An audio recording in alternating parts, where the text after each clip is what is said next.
வணக்கம் மக்களே, எல்லாரும் பாத்தீங்களா? நியூஸ் பாத்திருப்பீங்க.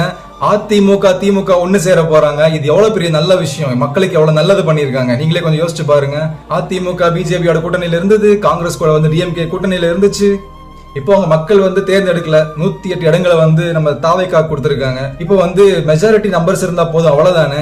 இப்போ நீங்க பாத்திருப்பீங்க, அந்த கான்வாய்ஸ் எல்லாமே வாபஸ் வாங்கிட்டாங்க. விஜய் பின்னாடி சிஎம் போகக்கூடிய அந்த வண்டி ஃபாலோ பண்ணும் பாத்தீங்களா, அது இன்னைக்கு வரல. இந்த வீடியோ இப்ப நீங்க பாத்துட்டு இருக்க இந்த மொமெண்ட்ல அது நடந்துட்டு இருக்கு. ஒரு வண்டி தனியா தான் வீட்டுக்கு போயிட்டு இருக்காரு.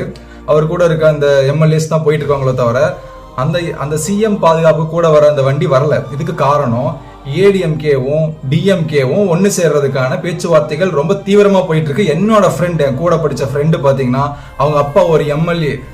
அப்போ இப்படி ஒரு விஷயமே ஒரு வேலை நடக்கலையோ, ஒருவேளை புறணிதான் பேசுறாங்களோ, ரூமரோன்னு நினைச்சேன். ஆனா நான் ஃப்ரெண்டு கிட்ட கேட்டு பாக்குறப்ப இல்லங்க, ரொம்ப சீரியஸா போய்கிட்டு இருக்கு. நடந்துட்டு போட்டுமே, நல்லது தானே. ஏடிஎம்கேவும் டிஎம்கேவும் பாத்தீங்கன்னா ஒண்ணு சேர்றாங்க. இதை விட நல்ல ஒரு ஆப்பர்ச்சுனிட்டி, இதை விட நல்ல ஒரு வாய்ப்பு திரும்ப எப்ப கிடைக்கும்னு தெரியாதுங்க. உண்மைதாங்க சொல்றேன். இதை விட நல்ல வாய்ப்பு கிடைக்காதுங்க. இதை விட நல்ல வாய்ப்பு நம்ம டிவிகே விஜய் அண்ணன் அவர்களுக்கு கிடைக்கவே கிடைக்காது. ஒருவேளை திமுக காரங்க வெளியே இருந்து சப்போர்ட் தராங்க, எம்எல்ஏ சப்போர்ட் தராங்க அப்படின்னா, ஒருவேளை ஏடிஎம்கே முதலமைச்சரா எடப்பாடி அண்ணன் வராருன்னா, இது நடந்துருச்சுன்னு வச்சுக்கோங்களேன். இது நடக்காதுன்னு நான் நம்புறேன்.